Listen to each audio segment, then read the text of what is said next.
Welcome back ಸ್ನೇಹಿತರೆ. ನಾನಿವತ್ತು ಹತ್ತನೇ ತರಗತಿಯ ಸೋಷಿಯಲ್ ಸೈನ್ಸ್ಗೆ ಸಂಬಂಧಪಟ್ಟಂತಹ ಪ್ರಶ್ನೋತ್ತರಗಳನ್ನು ತರ್ತಾ ಇದ್ದೀನಿ. ಇದು ಯಾರಿಗೆಲ್ಲ ಯೂಸ್ ಆಗುತ್ತೆ ಅಂದರೆ GPSTR ಸೋಷಿಯಲ್ ಸೈನ್ಸ್ ಹುಡುಗರು, HSTR ಸೋಷಿಯಲ್ ಸೈನ್ಸ್ ಹುಡುಗರಿಗೆ ಇದು ಅನುಕೂಲ ಆಗುವಂಥದ್ದು.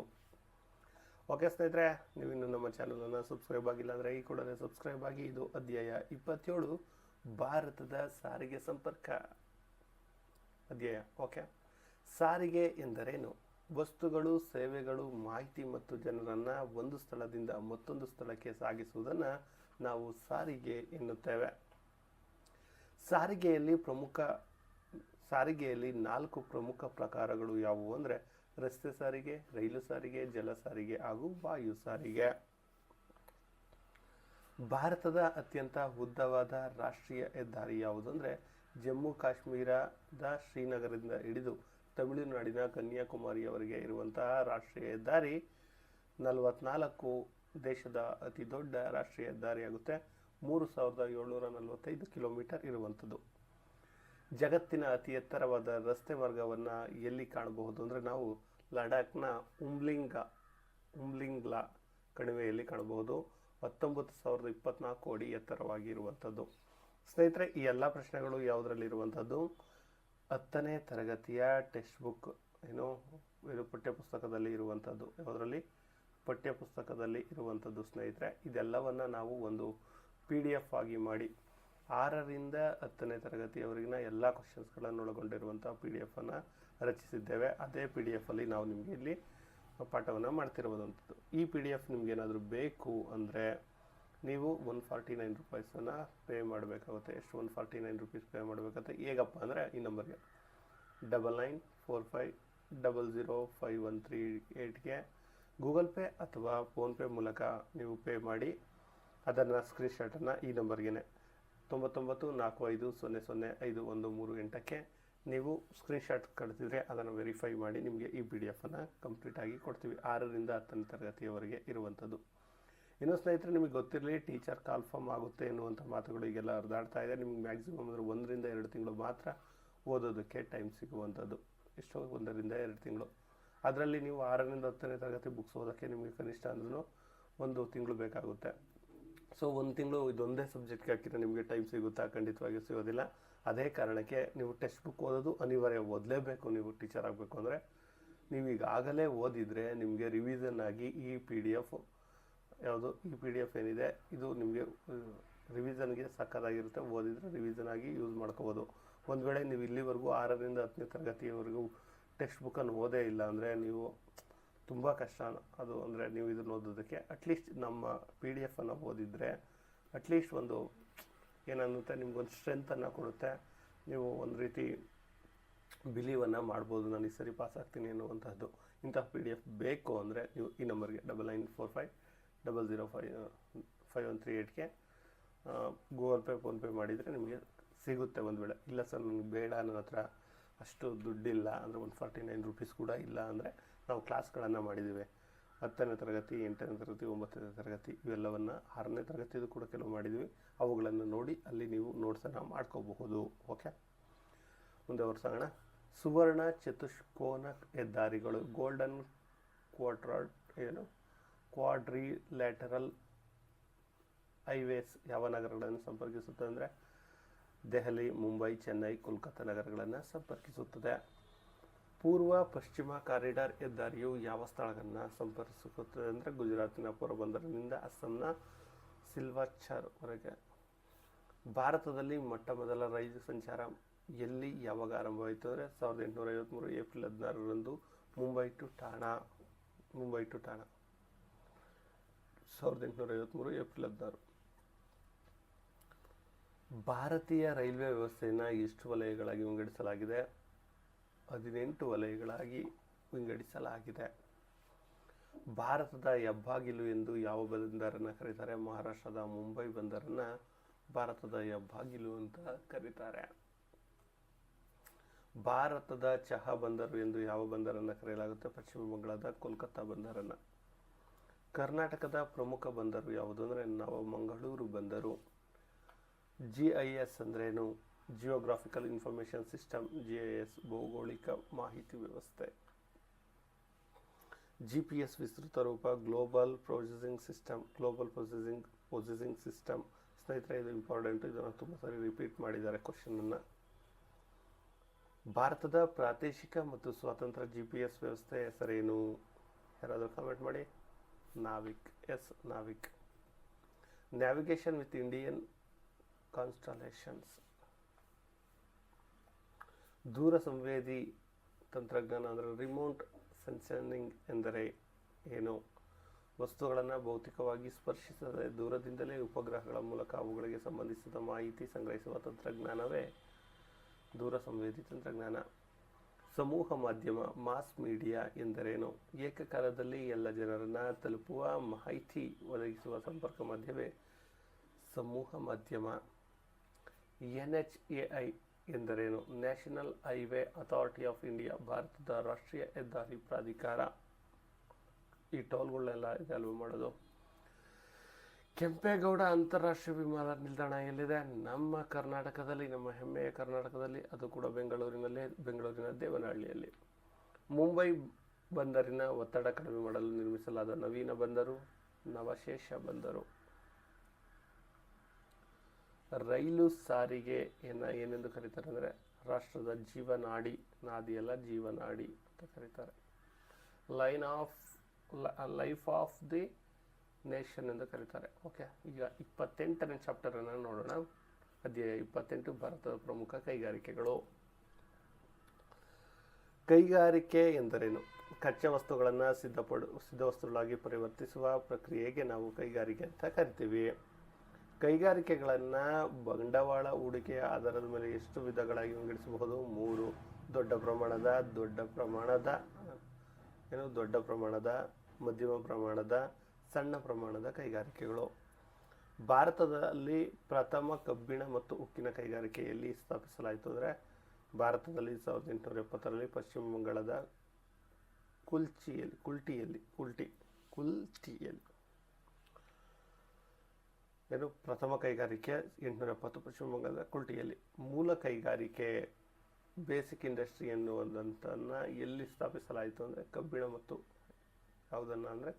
ಉಕ್ಕಿನ ಕೈಗಾರಿಕೆ. ಯಾವುದನ್ನು? Basic industry. ನೋಡಿ, ಮೂಲ ಕೈಗಾರಿಕೆ ಎಂದು ಯಾವುದನ್ನು ಕರೀತಾರೆ ಅಂದರೆ ಕಬ್ಬಿಣ ಮತ್ತು ಉಕ್ಕಿನ ಕೈಗಾರಿಕೆ. ಭಾರತದ ಮ್ಯಾಂಚೆಸ್ಟರ್ ಅಥವಾ ಕಾಟನೋಪೋಲಿಸ್ ಎಂದು ಯಾವ ನಗರವನ್ನು ಕರೀತಾರೆ ಅಂದರೆ ಅತಿ ಹೆಚ್ಚು ಹತ್ತಿ ಗಿರಣಿಗಳನ್ನು ಹೊಂದಿರುವ ಮುಂಬೈ ನಗರವನ್ನು ನಾವು ಭಾರತದ ಮ್ಯಾಂಚೆಸ್ಟರ್ ಅಥವಾ ಕಾಟನೋಪೋಲಿಸ್ ಅಂತ ಕರೀತಾರೆ. ಭಾರತದಲ್ಲಿ ಹತ್ತಿ ಬಟ್ಟೆ ಕೈಗಾರಿಕೆಗೆ ಮೊದಲು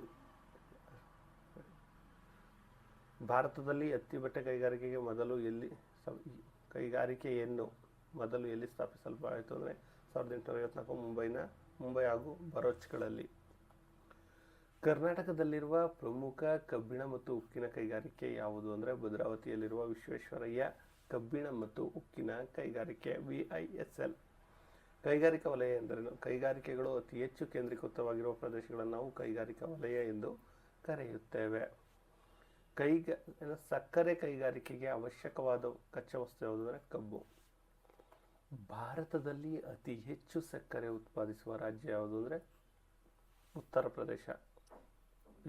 ಯುಪಿಯ ಮುಖ್ಯಮಂತ್ರಿ ಯಾರು ಅಂತ ಕಾಮೆಂಟ್ ಮಾಡಿ ನೋಡೋಣ. ಮಾಹಿತಿ ತಂತ್ರಜ್ಞಾನ IT ಉದ್ಯಮದ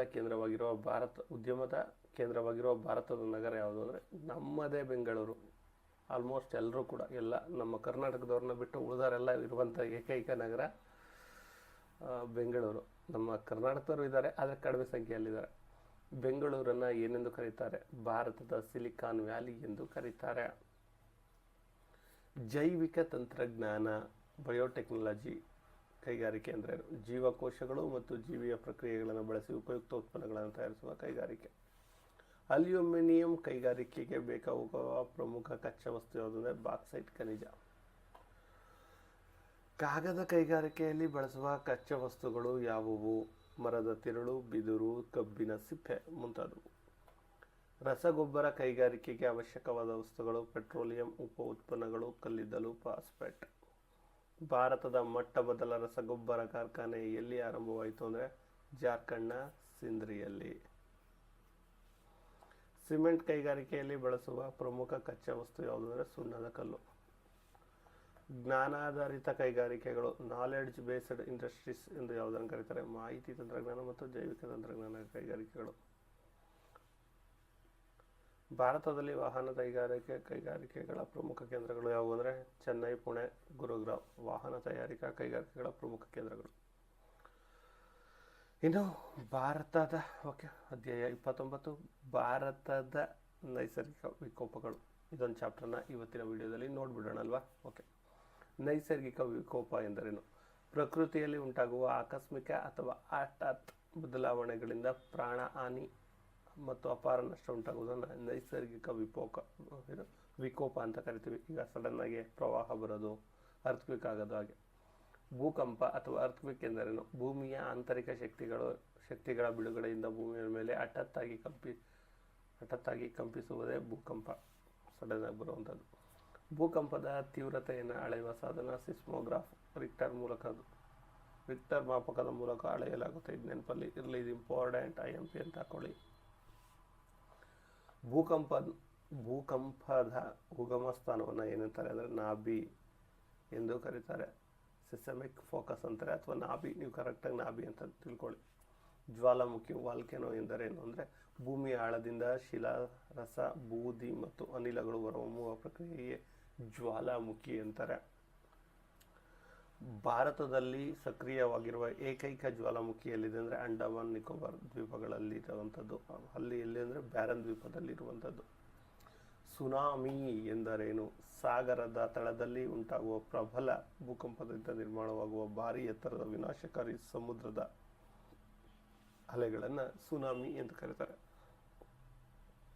ಸುನಾಮಿ ಎನ್ನುವ ಪದವು ಯಾವ ಭಾಷೆಯಿಂದ ಬಂದಿದೆ ಅಂದರೆ ಇದು ಜಪಾನೀಸ್ ಭಾಷೆಯಿಂದ ಬಂದಿರುವುದು. ಸು ಎಂದರೆ ಬಂದರು, ನಾಮಿ ಎಂದರೆ ಅಲೆ.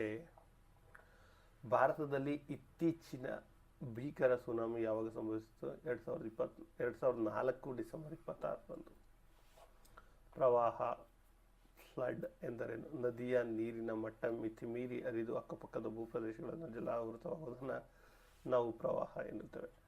ಪ್ರವಾಹಕ್ಕೆ ಪ್ರಮುಖ ಮಾನವ ನಿರ್ಮಿತ ಕಾರಣಗಳು: ಅರಣ್ಯನಾಶ, ಅವೈಜ್ಞಾನಿಕ ನಗರೀಕರಣ. ಪ್ರವಾಹಕ್ಕೆ ಪ್ರಮುಖ ಮಾನವ ನಿರ್ಮಿತ ಕಾರಣಗಳು. ಬಿಹಾರದ ಕಣ್ಣೀರಿನ ನದಿ ಸ್ಯಾರೋ ಆಫ್ ಬಿಹಾರ್ ಎಂದು ಯಾವುದನ್ನು ಕರೀತಾರೆ ಅಂದರೆ ಕೋಸಿ ನದಿಯನ್ನು. ಬಂಗಾಳದ ಕಣ್ಣೀರಿನ ನದಿ ಅಂತ ಯಾವುದನ್ನು ಕರೀತಾರೆ? ದಾಮೋದರ. ಬರಗಾಲ, ಡ್ರಾಟ್ ಎಂದರೇನು? ದೀರ್ಘಕಾಲದವರೆಗೆ ಮಳೆಯ ಕೊರತೆಯಿಂದ ನೀರು ಮತ್ತು ಬೆಳೆಗಳ ತೀವ್ರ ಅಭಾವದಿಂದ ಉಂಟಾಗುವ ಪರಿಸ್ಥಿತಿಯೇ ಬರಗಾಲ. ಭಾರತದಲ್ಲಿ ಬರಗಾಲಕ್ಕೆ ಪ್ರಮುಖ ನೈಸರ್ಗಿಕ ಕಾರಣ ಮುಂಗಾರು ಮಳೆಯ ಅನಿಶ್ಚಿತತೆ ಮತ್ತು ವಿಫಲತೆ. ಚಂಡಮಾರುತ, ಸೈಕ್ಲೋನ್ ಎಂದರೇನು? ಸಮುದ್ರದ ಮೇಲ್ಭಾಗದಲ್ಲಿ ಉಂಟಾಗುವ ಕಡಿಮೆ ಒತ್ತಡದ ಕೇಂದ್ರದ ಕಡೆಗೆ ಸುತ್ತಲಿನಿಂದ ವೇಗವಾಗಿ ಬೀಸುವ ಸುಂಟರ ಗಾಳಿಯನ್ನು ನಾವು ಚಂಡಮಾರುತ ಅಂತೀವಿ. ಭಾರತದಲ್ಲಿ ಕರಾವಳಿಯು ಚಂಡಮಾರುತಗಳಿಗೆ ಹೆಚ್ಚು ತುತ್ತಾಗುತ್ತದೆ. ಯಾವ ಕರಾವಳಿ ಅಂದರೆ ನಮ್ಮದೇ ಆದಂಥ ಪೂರ್ವ ಕರಾವಳಿ, ವಿಶೇಷವಾಗಿ ಒಡಿಶಾ, ಆಂಧ್ರ ಪ್ರದೇಶ, ತಮಿಳುನಾಡು. ಭೂಕುಸಿತ ಎಂದರೇನು? ಪರ್ವತ ಅಥವಾ ಗುಡ್ಡಗಾಡು ಪ್ರದೇಶಗಳಲ್ಲಿ ಭೂಮಿಯ ಮೇಲ್ಭಾಗವು ಗುರುತ್ವಾಕರ್ಷಣೆಯಿಂದ ಕೆಳಗೆ ಜಾರುವುದನ್ನು ಅಥವಾ ಬೀಳುವುದನ್ನು ನಾವು ಭೂಕುಸಿತ ಅಂತ ಕೇಳ್ತೀವಿ. ಇದು ಕೊಡಗಲ್ಲಿ ಜಾಸ್ತಿ ಆಗುತ್ತೆ. ಭೂಕುಸಿತವನ್ನು ತಡೆಯುವ ಪ್ರಮುಖ ಕ್ರಮ ಮರಗಳನ್ನು ಬೆಳೆಸುವುದು, ಅರಣ್ಯೀಕರಣ ಮತ್ತು ಇಳಿಜಾರು ಪ್ರದೇಶಗಳಲ್ಲಿ ತಡೆಗೋಡೆಗಳನ್ನು ನಿರ್ಮಿಸುವಂಥದ್ದು. ಕರಾವಳಿ ಸವೆತ, ಕೋಸ್ಟಲ್ ಅರೋಸೆನ್ ಅಂದರೆ ಏನು ಅಂತ ಕೇಳಿದರೆ ಸಮುದ್ರದ ಪ್ರಬಲ ಅಲೆಗಳ ಹೊಡೆತದಿಂದ ಕೈಗಾರಿಕಾ ಭೂಪ್ರಭಾಗವು ಸವೆದು ಸಮುದ್ರದ ಪಾಲಾಗುವುದನ್ನು ಕರಾವಳಿ ಸೆಳೆತ ಅಂತ ಕರೀತಾರೆ. ಇನ್ನು ಸ್ನೇಹಿತರೆ, ಇವತ್ತಿಂದು ಈ ವಿಡಿಯೋ ಆಗಿತ್ತು. ಈ ವಿಡಿಯೋ ಇಷ್ಟ ಆದರೆ ತಪ್ಪದೆ ಒಂದು ಲೈಕ್ ಮಾಡಿ ನಿಮ್ಮ ಸ್ನೇಹಿತರಿಗೆ ಶೇರ್ ಮಾಡೋದನ್ನು ಮರಿಬೇಡಿ. ಅದಲ್ಲದೆ ನಿಮಗೆ ಆಗಲೇ ಹೇಳಿದಂತೆ PDF ಅನ್ನು ಬೈ ಮಾಡೋರು ಮಾಡ್ಬೋದು. ಕೇವಲ 6ರಿಂದ 10ನೇ ತರಗತಿ ಸೈನ್ಸ್, ಸೋಷಿಯಲ್ ಸೈನ್ಸ್ ಅಷ್ಟೇ PDF ನಮ್ಮ ಬಳಿ ಇಲ್ಲ. 7ರಿಂದ 10ನೇ ತರಗತಿಯ ಸೈನ್ಸ್ PDF ಕೂಡ ಇರುವಂಥದ್ದು. ಯಾವುದು? ಸೈನ್ಸ್ PDF ಕೂಡ ಇರುವಂಥದ್ದು. ಮನೋವಿಜ್ಞಾನ ಇರುವಂಥದ್ದು. ಕಂಪ್ಯೂಟರ್ ಇದೆ. ಇನ್ನು PSTR ಹುಡುಗರಿಗೆ, PSTRಗೆ ಯಾರೆಲ್ಲ ರೆಡಿ ಆಗ್ತಾ ಇದ್ದೀರೋ ಇವರಿಗೆ ಪರಿಸರ ಅಧ್ಯಯನ ಅನ್ನುವಂಥದ್ದು ಕೂಡ ಇರುವಂಥದ್ದು. ಪರಿಸರ ಅಧ್ಯಯನ. ಇನ್ನುಳಿದಂತೆ ಯಾವುದು? ಕನ್ನಡ ಕೂಡ ಇರುವಂಥದ್ದು. ಯಾವುದಾದ್ರೂ PDF ಬೇಕು ಅಂದರೆ ನೀವು ತೆಗೆದುಕೊಳ್ಬಹುದು. 149 ರುಪೀಸನ್ನು ಪೇ ಮಾಡಿ. ಅದು ಯಾವ ನಂಬರ್ಗೆ ಅಂತ ಆಗಲೇ ಹೇಳಿದ್ದೆ. ಇದು ನಮ್ಮ ಹೇಳ್ತೇನೆ 9945 005138ಗೆ ನೀವು ಗೂಗಲ್ ಪೇ ಅಥವಾ ಫೋನ್ಪೇ ಮಾಡಿ ಅದನ್ನು ಸ್ಕ್ರೀನ್ಶಾಟನ್ನು ಕಳಿಸಿ ನೀವು PDF ಪಡ್ಕೋಬಹುದು ಅಂತ ಹೇಳ್ತಾ ಈ ವಿಡಿಯೋನ ಇಲ್ಲಿಗೆ ಎಂಡ್ ಮಾಡ್ತಿದ್ದೇನೆ. ಧನ್ಯವಾದಗಳು.